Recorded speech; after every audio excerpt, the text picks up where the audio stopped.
आज हम बात करेंगे पूर्णांक के बारे में कि यह कितने प्रकार के होते हैं, इंटीजर्स ऑफ टाइप्स की। तो दोस्तों जो पूर्णांक हैं वो 3 प्रकार के होते हैं। कौन कौन से? तो दोस्तों आप देख सकते हैं यहाँ पे जो यह 3 प्रकार के होते हैं, धनात्मक पूर्णांक, उदासीन और ऋणात्मक पूर्णांक। अब इन तीनों में अंतर क्या है तो दोस्तों मैं बता देता हूँ। अगर आपने प्राकृतिक संख्याएं बताई थी इससे पहली वाली वीडियो में, तो अगर वो वीडियो ना देखी हो तो जाकर जरूर देखें, तो यह टॉपिक आपके लिए क्लियर समझ में आ जाएगा। दोस्तों जो प्राकृतिक संख्याएं होती हैं माइनस इन्फिनिटी से लेके प्लस इन्फिनिटी तक, यानी माइनस अनंत से लेके प्लस अनंत तक पूरी प्राकृतिक संख्याएं होती हैं। अब जो पूर्णांक में धनात्मक पूर्णांक है उसके लिए आपके लिए +1 से लेके प्लस अनंत तक की सारी संख्याओं को धनात्मक पूर्णांक कहते हैं। जैसे आप देख सकते हैं +1 +2 +3 पूरी सारी संख्याएं प्लस में होनी चाहिए तो धनात्मक पूर्णांक है। अब इसी प्रकार दोस्तों माइनस से लेके माइनस अनंत तक की सारी संख्याओं को ऋणात्मक पूर्णांक कहते हैं।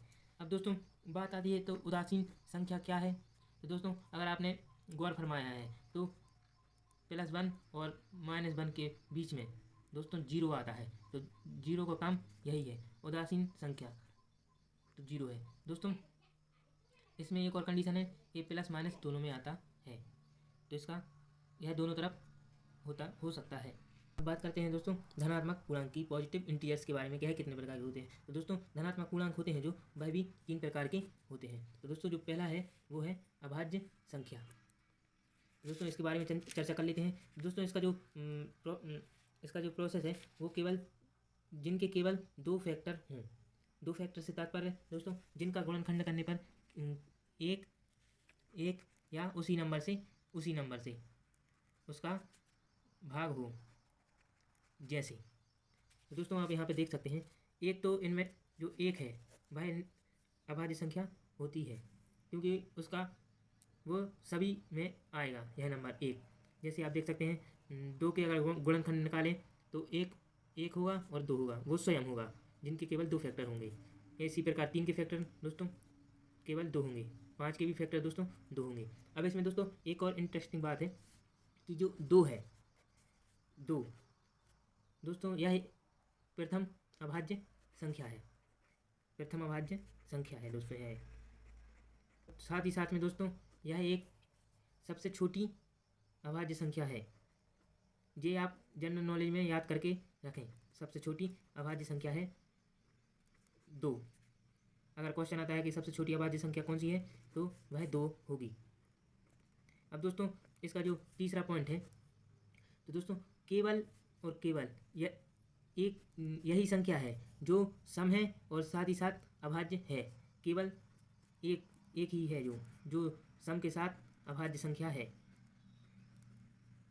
अब दोस्तों अभाज्य संख्या से तात्पर्य दोस्तों जैसे आपने पढ़ा होगा 2 3 5 7 11 13 17 19 23। तो दोस्तों कुछ इस प्रकार से अभाज्य संख्याएं होती हैं जो जिनके गुणनखंड दोस्तों केवल 2 हो सकते हैं। ये उन्हें कहते हैं अभाज्य संख्या आसान भाषा में। तो दोस्तों अगर क्वेश्चन आए कि 2 से लेके 25 तक कितनी अभाज्य संख्याएं होती हैं, तो दोस्तों 2 से 25 तक की अभाज्य संख्याएं 9 होती हैं। और दोस्तों इसी प्रकार क्वेश्चन बन सकता है कि 1 से लेके 50 तक की अभाज्य संख्याओं कितनी होती हैं।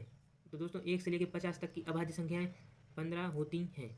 अब दोस्तों इसी प्रकार एक और क्वेश्चन बन सकता है 1 से लेके 100 तक की अभाज्य संख्याएं कितनी होती हैं। तो दोस्तों 25 अभाज्य संख्याएं होती हैं 1 से 100 तक के अंतराल में 25 अभाज्य संख्याएं होती हैं। ये दोस्तों जनरल नॉलेज में याद कर सकते हैं, ऑप्शन में आ सकते हैं कि 1 से 25 कितनी अभाज्य संख्या होती हैं, या ऐसा आ सकता है 1 से लेके 100 तक की अभाज्य संख्याएं कितनी होती हैं। अब दोस्तों बात करते हैं इसका दूसरे प्रकार के बारे में। तो दोस्तों दूसरा प्रकार है अभाज्य या कंपोजिट संख्या। ये कंपोजिट लिखा है दोस्तों तो इसमें घबराना नहीं है क्योंकि ये अभाज्य संख्याएं होती हैं। अब दोस्तों इनका क्या होगा, जिनके 2 से अधिक फैक्टर्स हो। जैसे दोस्तों 4 के फैक्टर निकालें तो दोस्तों 4 भी होगा, 2 भी होंगे और 1 भी हो सकता है। 2 से अधिक फैक्टर आए इसके। अगर इसी प्रकार 6 के निकालें तो दोस्तों 6 3 2 1, 2 से अधिक फैक्टर आ रहे हैं तो ये भाज्य संख्याएं हो जाती हैं। या दोस्तों यूं कहें कि भाज्य संख्याएं जिनके 2 से अधिक फैक्टर्स हों, या एक श्रेणी क्रम जैसे प्राकृतिक संख्याएं होती हैं उनके जैसे 4, 6, 8, 9, 10, 12 और अनंत तक यह संख्याएं जाएंगी तो भाज्य संख्याएं कहलाती हैं। तीसरे प्रकार की तो जिसका नाम है दोस्तों शून्य। तो दोस्तों जो शून्य है वो ना तो अभाज्य है और ना ही भाज्य है, तो शून्य का इसमें कोई रोल नहीं है। ये आसान भाषा में आप याद कर सकते हैं। अगर आपके लिए यह टॉपिक समझ आ गया हो तो प्लीज़ इस वीडियो के लिए एक लाइक ज़रूर कर देना और चैनल कर लेना सब्सक्राइब। तो ये इतना ही, मिलते हैं इसके नेक्स्ट टॉपिक में नेक्स्ट वीडियो पर।